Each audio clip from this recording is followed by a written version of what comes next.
টাকা এমন একটা জিনিস যেটা পাওয়ার জন্য মানুষ নিজের জীবনটা উজাড় করে দেয়।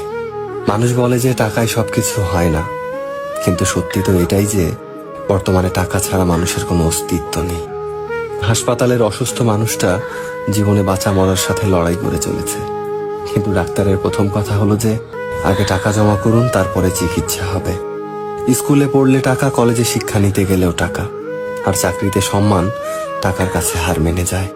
কোথাও গেলে টাকাটাই সবার আগে দরকার হয়। টাকা থাকলে মানুষ মানুষকে মানুষ ভাবে।